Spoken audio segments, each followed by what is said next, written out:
So I've just finished doing my pre-writing warm-up, which always involves me and Skylar playing a game of ping pong on top of Billy's cage. Now, Billy wasn't too happy about this and came out and gave Skylar a death stare. And Skylar promptly replied by putting her paw in my direction and pretty much just saying, "It was his idea!" Going back to Billy's stare, however, there is a stare coming up in my book, which my beta readers have read.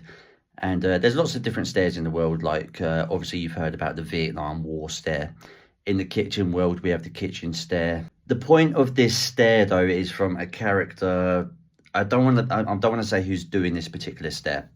Apart from my beta readers will know who's doing this stare. And it's brought me to the point of where I've said I'm doing a lot of horror in this upcoming book. And am I going to be adding gore? And not really to the extent, because as much as I like a lot of movies that have gore in them, I'm not a huge gore fan. Gore is there just really to shock and disgust. But sometimes gore, when done the right way, has a message to send.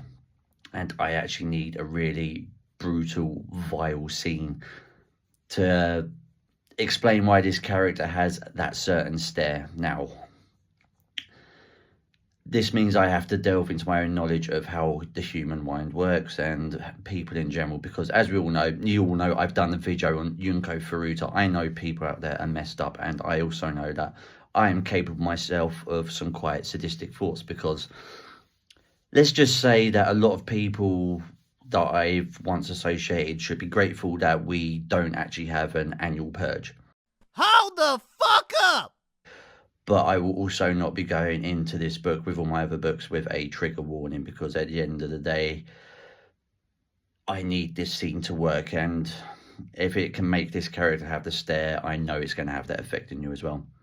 But that's where I'm at. And yes, I'm about to write something more brutal than I've written in my other books. I know a lot of you who have read my other books have been like, Dan, how the hell, where did you come up with that idea? But this one is a lot worse. So yeah, enjoy. Hope you're all having a great night. Peace.